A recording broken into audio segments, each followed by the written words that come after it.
ये बोलने की कि बिहार और बीड़ी एक प्रकार से एक समान है।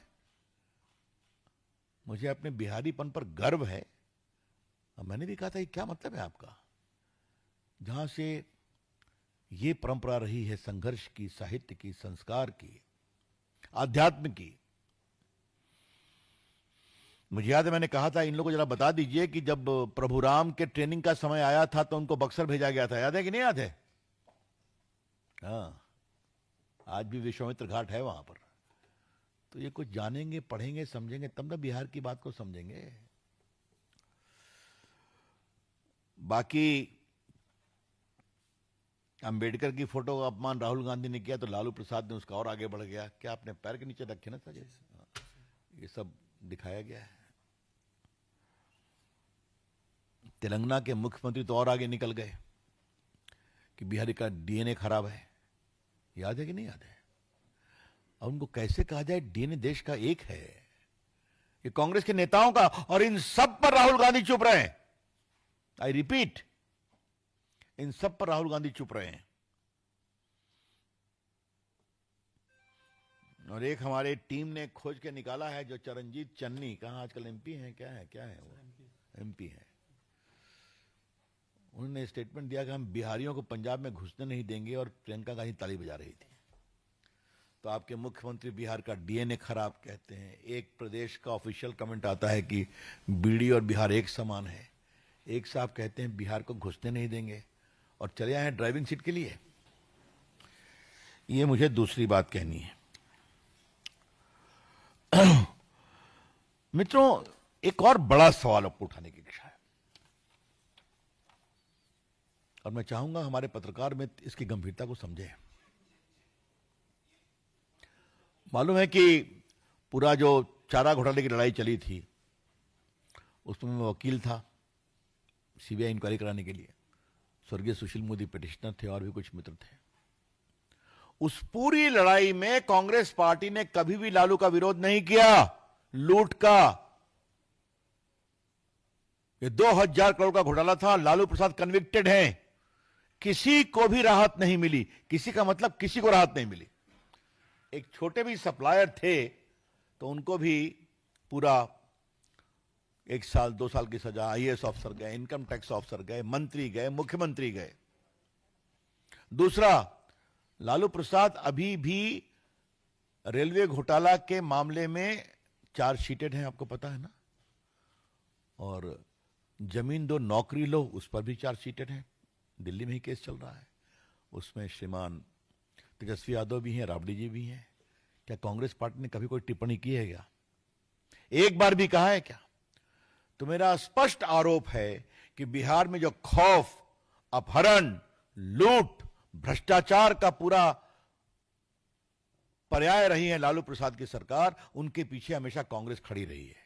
उनको बचाने के लिए, समझाने के लिए, संभालने के लिए, मजबूती देने के लिए। और पूरा ये जो लालू प्रसाद जो दिल्ली में रेल मंत्री थे यूपीए सरकार में, तो कहते सरकार तो मैं चलाता हूं। तो आज जो कांग्रेस पार्टी बिहार में आई है ना वर्किंग कमेटी करने, तो इस अतीत का जवाब देना पड़ेगा। और वो मैं सवाल देश के पार्टी के राष्ट्रीय मंच से उठा रहा हूं।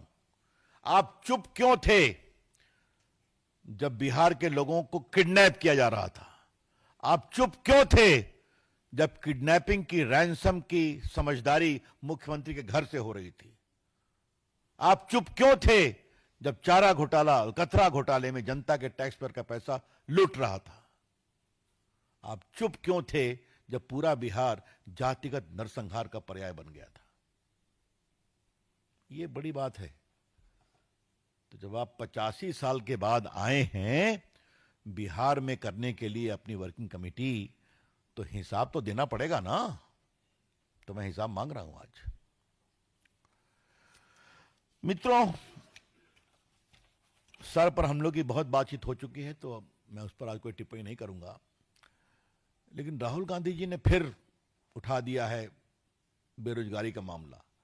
और बेरोजगारी के साथ, बेरोजगारी इसीलिए है कि चुनाव जालसाजी से जीता गया है। आज उनका पब्लिक स्टेटमेंट है।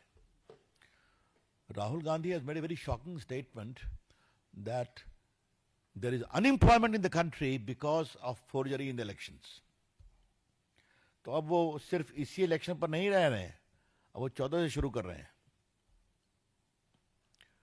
पहला सवाल है, राहुल गांधी जी क्या देश के जनता और वोटर्स का आप अपमान कर रहे हैं?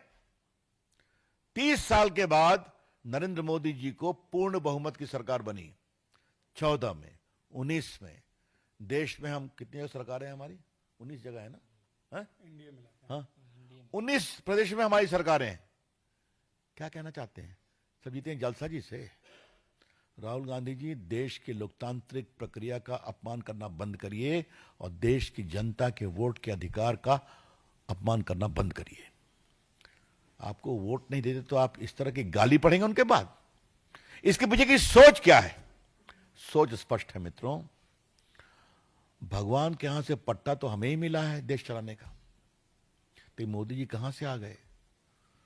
तो मैं बहुत विनम्रता से कहूंगा, राहुल बाबू, अभी आपका 20-25 साल तक खाता नहीं खुलने वाला है देश चलाने के लिए, आप निश्चिंत रहिए।